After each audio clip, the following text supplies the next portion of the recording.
You either die a hero, or you live long enough to see yourself become the villain. This quote, used by the character of Harvey Dent in Christopher Nolan's 2008 film The Dark Knight, was used to reference Roman rulers who would usurp power given to them in a time of crisis in order to secure their rule long beyond the point wherein the crisis had been resolved. It could easily be used to refer to a wide variety of national rulers, even in modern times, who rose to power in a time of great instability, often packaging themselves as a fresh beginning, a unifying force, or a progressive candidate amidst a sea of loyalists to an outdated system, or as a liberator who led the nation or state concerned through a period of existential hardship into the safety of independence and relative stability. You know the story: a people or nation struggles under the boot heel of an occupying power. The nation languishes in subjugation until rising up in glory through a wave of emancipation led by a figure or group willing to gloriously lay it all on the line for the cause. Commonly, the figures who played decisive roles in the drive for self-determination are later recognized as national heroes,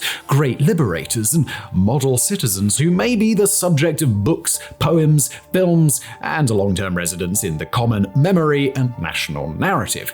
Often, that person may continue their involvement in the destiny of the country as head of state and may continue to remain hallowed as such in that country long beyond their death, often with a distinct nickname or honorific title bequeathed to them. Think Mustafa Kemal Atatürk in Turkey, or perhaps Josip Broz Tito in Yugoslavia. But what happens when that leader decides, well, they rather like the feeling of power and all of its trappings, and resolutely refuse to hand over that power when the people desire change, resulting in a dictatorial system and renewed oppression of the beleaguered population once anew? Well, today we're going to turn our attention to one such example of this. We'll turn our gaze to the East African country of Eritrea, its recent history, and the man who has converted this small, young country on the Red Sea coast into a site of unimaginable repression and one of the biggest generators of outward migration in the world.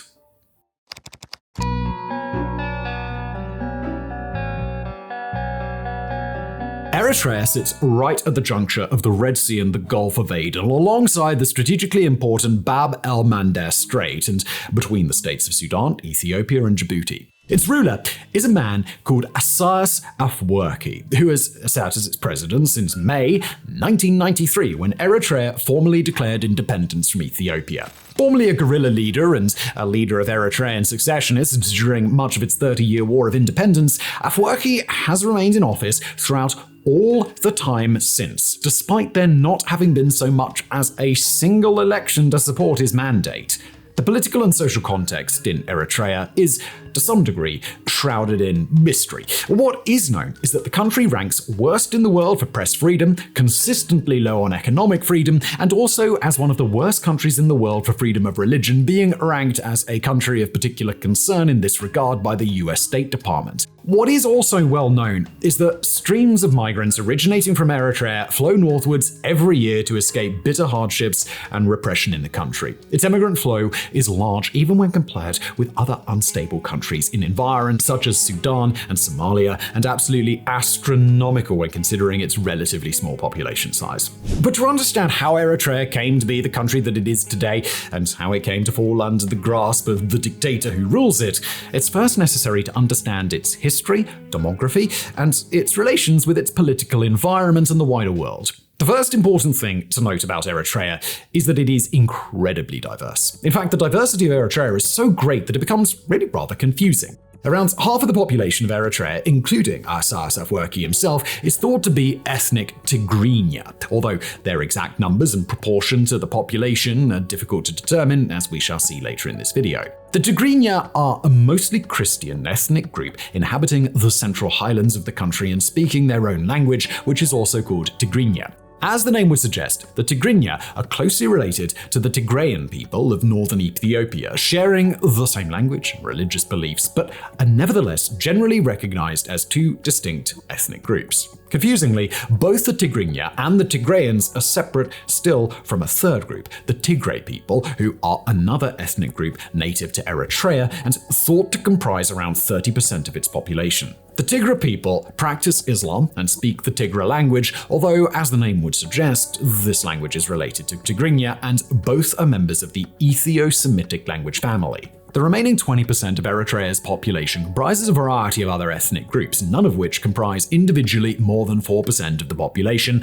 but each with their own customs and traditions, and most speaking their own language. Due to its status as the language of the largest single ethnic group, Tigrinya is the dominant language in Eritrea. However, the use of Arabic is common too, as well as English, and the population of Eritrea even includes some speakers of Italian, owing to the colonization of the region by the Italians from the late 19th century until 1941. Now, with all of that said, the exact proportions and statistics regarding the population of Eritrea are pretty difficult to be precise on, since one of the many things Isaias Afwerki has never allowed during his 30 years as president is an actual population census, but we'll have more on that a little bit later.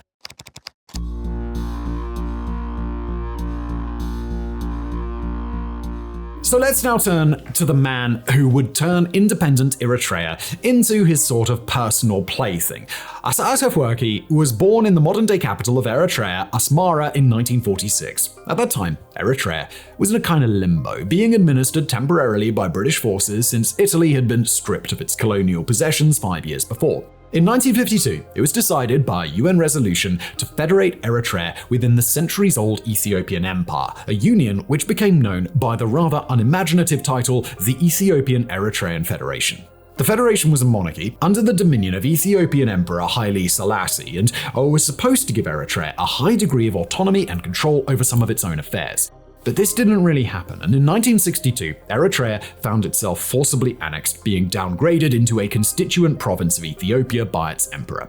This did not sit terribly well with many Eritreans, and a war of independence was launched by the Eritrean Liberation Front, ELF, a militant organization with leftist leanings which had been founded in Cairo the previous year and which operated largely out of Eritrea's neighbor Sudan. Now, one of many young idealists attracted to the ELF's cause was a 20-year-old Afwerki who arrived in Sudan in 1966 to join its ranks after abandoning his engineering degree at the University of Addis Ababa. Afwerki rose quickly in the ranks of the ELF, becoming a regional commander and later the founder of a splinter organization, the Eritrean People's Liberation Front, EPLF. The Eritrean People's Liberation Front, or EPLF, when it split from its parent organization in 1970. The EPLF eventually became the dominant faction fighting for the independence of Eritrea and would continue to exist until Eritrean independence, at which point it became the People's Front for Democracy and Justice, which remains the only legal political party in Eritrea to this day. The Democracy Party. Yes, you see, unlike the ELF, which incorporated elements of ethno-nationalism and sectarianism into its structure and frequently saw bouts of infighting between Muslims and Christians in its ranks, the EPLF was instead founded on Maoist principles and saw a lot of support not only from former members of its parent organization, but also from the Eritrean public. With time, the two movements would go on to fight each other as well as the Ethiopian state, something that would cause the weaker ELF to eventually buckle and be defeated in 1981. The mantle of the fight for Eritrean sovereignty was therefore assumed by the EPLF alone, which it would continue in a sustained guerrilla campaign against Ethiopia throughout the 1980s and up until 1991. Here, it's worth making a quick side note that the far-left leanings of the EPLF didn't make it anything particularly unusual or undesirable to the Eritrean public at the time. In fact, Marxist-Leninist political ideologies imbued with various ethnocentric flavors are actually very much in vogue. In 1974, Emperor Selassie of Ethiopia was overthrown following a series of mass protests, and what arose to replace him was the Derg, officially the Provincial Military Administrative Council, which was a Marxist military dictatorship which would run Ethiopia and by extension Eritrea for the next 13 years. The overthrow of Selassie also sparked the rise of a wide group of insurgent groups and ethnic militias who took up arms against the Derg in a conflict that would come to be known as the Ethiopian Civil War. In 1977, with the civil war ongoing, the Derg was also plunged into war with its neighbor Somalia, a fellow Marxist totalitarian state under dictator Mohammed Said Barre, and for this it received support from South Yemen, which at that time was independent and, well, you guessed it, also run by a Marxist government. The beginning of the Ethiopian Civil War no doubt played into the hands of the Eritrean separatists led by Afwerki, who had already been fighting the Ethiopian government for several years by the time the war began. Even so, the authoritarian government would not crack easily, and the Civil War and Eritrean War would continue concurrently for a miserable 16 years before the Marxist Ethiopian government was finally toppled in 1991, and only after communist support structures across the world had begun to collapse.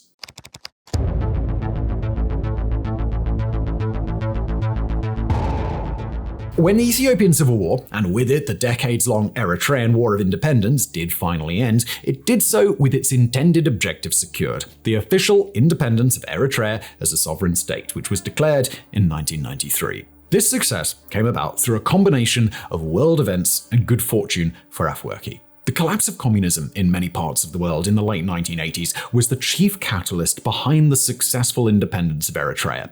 In 1987, the Derg had given way to a civilian-led communist government for Ethiopia, the People's Democratic Republic of Ethiopia, or PDRE. The PDRE existed for 4 years until the collapsing communist system made continuing the Ethiopian Civil War almost impossible due to drying up support by key backers such as the Soviet Union and Cuba. The PDRE withdrew from Eritrea in May 1991, and the same month, opposition forces entered Addis Ababa, resulting in the collapse of the government.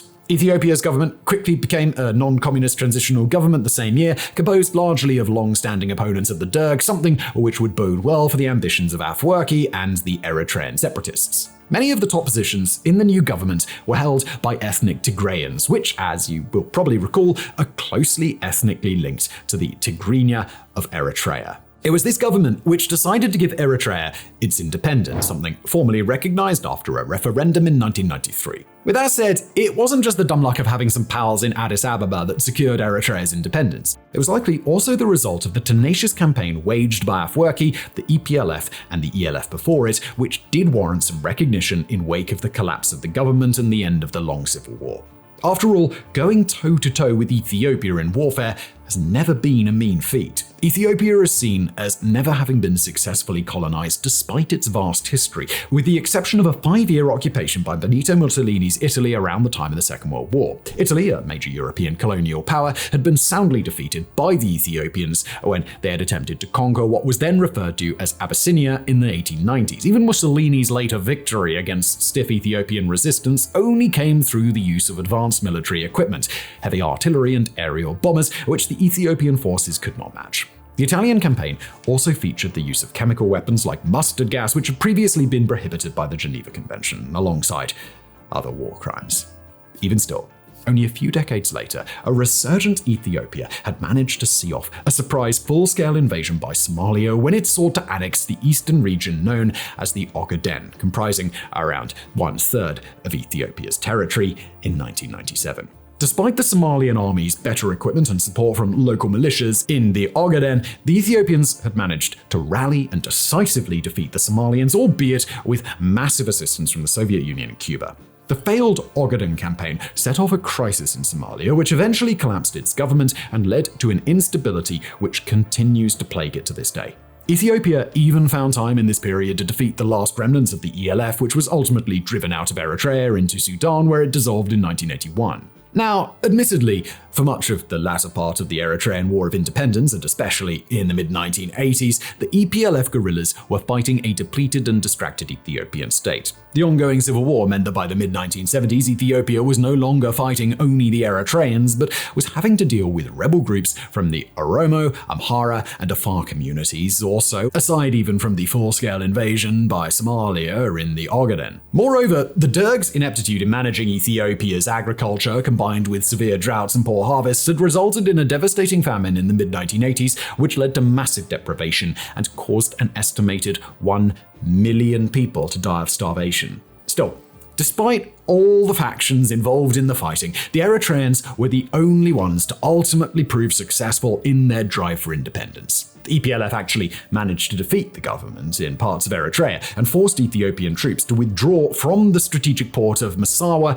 only shortly before a rebel coalition in Ethiopia took Addis Ababa. The length of the military campaign by the EPLF was certainly very noteworthy, as were the personal sacrifices of its leadership, with many of these having devoted some 25 years to the cause of Eritrean independence. Afwerki, being the founder and leader of the EPLF, stood well positioned to assume leadership of the country. When Eritrean independence was achieved, Afwerki's stock was extremely high, going as far as being heralded as a Renaissance African leader by then US President Bill Clinton in 1997. Unfortunately for Eritrea, However, there is one person above all who believes that there is nobody better for the job of ruling Eritrea than Isaias Afwerki, and that, of course, is Isaias Afwerki himself. Not only has this resulted in his continuous, ironclad rule over Eritrea since even before official independence in 1993, but it has also resulted in Eritrea becoming one of the most repressive regimes in the world.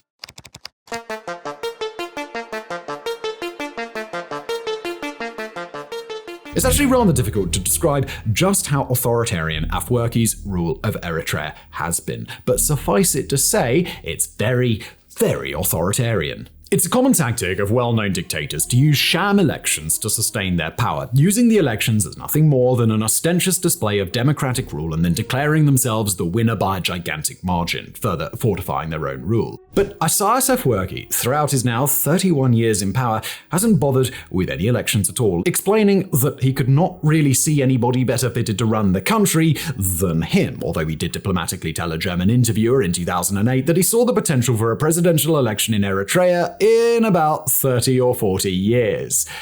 Eritrea is a country operating without even the basic structures common to even other non-democratic countries, and which are seen as fundamental to the governance of that country. It has no parliament, and the Eritrean National Assembly has not convened since 2002. No political party other than Afwerki's ruling PFDJ has any form of legal personality, meaning that the defunct National Assembly is constituted by 75 PFDJ deputies and 75 independent cronies. There is no functioning constitution, never has there been an official budget passed, and no population counting mechanism has ever been initiated, such as a census, which would allow a close count of the country's population. As such, population estimates for Eritrea's diverse population vary widely, from a high estimate of around 6.3 million by the CIA World Factbook to a low of 3.6 million by the World Health Organization. Aside from this, the suppression of civil liberties in Eritrea is severe.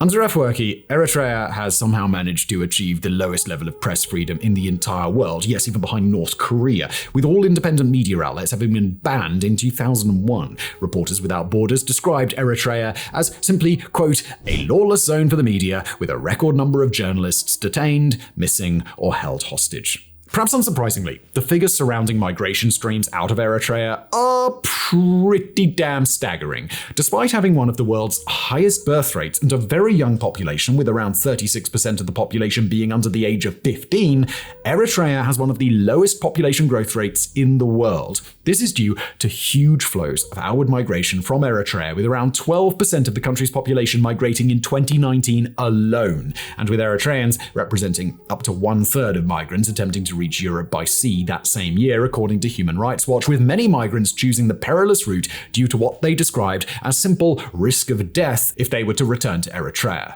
Perhaps one of the most damning elements of life in Eritrea for those who remain is its notorious mandatory military service, which has been in place for both men and women since independence for a period of 18 months. Now, you might say there's nothing unusual in that. Military conscription is a practice common to a lot of countries, including many, unlike Eritrea, with no recent history of conflict or warfare. What makes Eritrea's conscription starkly different, however, is the limit of 18-month service really only exists in theory. In practice, military service continues for an undefined period and has resulted in some Eritreans spending decades in the military. A 2016 UN inquiry concluded that the system of conscription was slavery-like, with the penalty for refusing military service potentially being horrifying.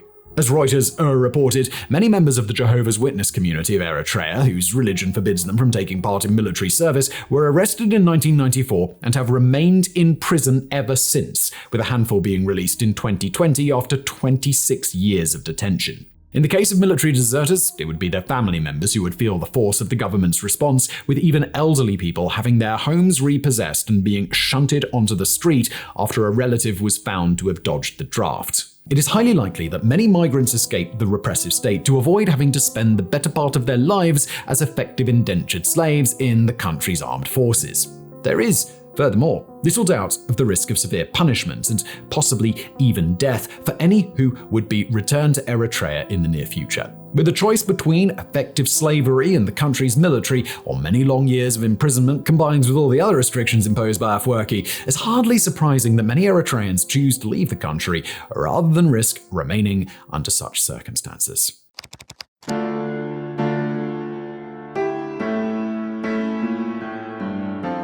With that said, in some ways, it is not hard to see why Afwerki feels the need for a strong military force to shore up his despotic regime. Aside from the extreme internal repression he has pursued, which would require a powerful military to carry out, the long-term existence of Eritrea is not entirely assured, and a new occupation is never exactly outside the realms of possibility. Only a few years after Ethiopia's independence, Ethiopia and Eritrea went to war over a parcel of disputed territory known as the Badme. The Badme is a town and parcel of land in Eritrea, which Ethiopia claimed and occupied in 1998, leading to a new 2-year war between the neighboring states. Even beyond a ceasefire in 2000, Ethiopia continued to occupy Badme until 2018, when Abiy Ahmed withdrew Ethiopian troops and renounced his country's claims to the region in return for access to the Eritrean ports of Massawa and Assab for Ethiopian interests. But there are other reasons still for which another war could nevertheless break out between the two countries once again. In fact, the wider question of irredentism remains a dominant feature in the relationship between the two countries. The loss of Eritrea in 1993 left Ethiopia completely landlocked, coming at great cost to its economy and making it entirely reliant on Djibouti for maritime access. As we covered in our video about Somaliland, Ethiopia has recently begun to consider using this unrecognized state as an access point for its ships rather than to continue to use the pricier Djibouti access route. But many Ethiopians wonder why they should have to ask other countries for access at all when the territory of Eritrea, including its access to the sea, was rightfully, as they see it, Ethiopian territory all along, and that it was only because the Tigrayan-led government sold out their national interests by granting Eritrea independence in 1993 that it was lost. Something which some analysts have cited as a contributing factor in their conflict with the Tigray region. And given the massive disparity between population sizes, Ethiopia's being more than 120 million people and Eritrea somewhere between 3 and 6, the massive mobilization of the adult population is no doubt a means for Afwerki to offset the vast difference in army size between Eritrea and Ethiopia should war return. But in some ways, if another war were to happen, the Eritrean people would be paying the price for the often erratic and sometimes ruinous decisions made by its leader. In fact, aside even from its relations with Ethiopia, Afwerki's foreign policy is something that can only be described as rather risky and sometimes more than a bit nuts. For example, as mentioned before, the Tigrinya people of Eritrea and the Tigrayans of northern Ethiopia are ethnically extremely close, having shared ancestry and many speaking the same language. It was the Tigrayan-led government which consented to allowing Eritrea its independence in the early 1990s, so naturally, an independent Eritrea led by Afwerki, an ethnic Tigrinya, would step in to support its kin following the explosion of conflict in 2022. Right? But that is exactly what Afwerki didn't do, preferring instead to send Eritrean troops into Tigray to occupy parts of the region which Eritrea wanted to claim for itself. When it was found that Eritrea had violated international law by doing so, Afwerki found himself increasingly isolated as international partners shunned Eritrea. But instead of changing tack and relenting on the warmongering work, Afwerki chose simply to find new friends in the Russian-allied axis of Iran, China, and Venezuela, further alienating himself from the West and some other African countries. Closer to home, Afwerki continues to play a dangerous game with both Ethiopia and other regional partners. Remember how Abiy Ahmed ended Ethiopia's claim to the Badme in exchange for access to Eritrean ports? Well, Afwerki kept the Badme and still didn't provide access to the ports, keeping the relations between the two countries tense and unhealthy, despite some brief cooperation in targeting Tigray in the recent war. Separately, as we discussed in another video, the African Union is an organization which is held in high regard as a mediator in the region and whose input is sometimes a restraint against one country going to war against another.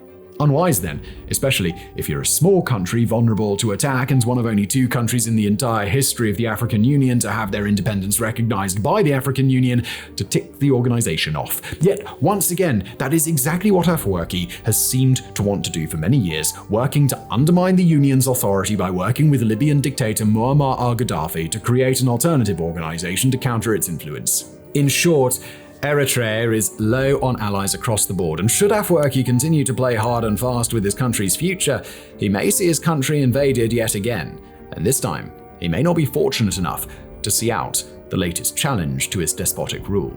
In such a case, however, it is most likely to be the Eritrean people who suffer the consequences.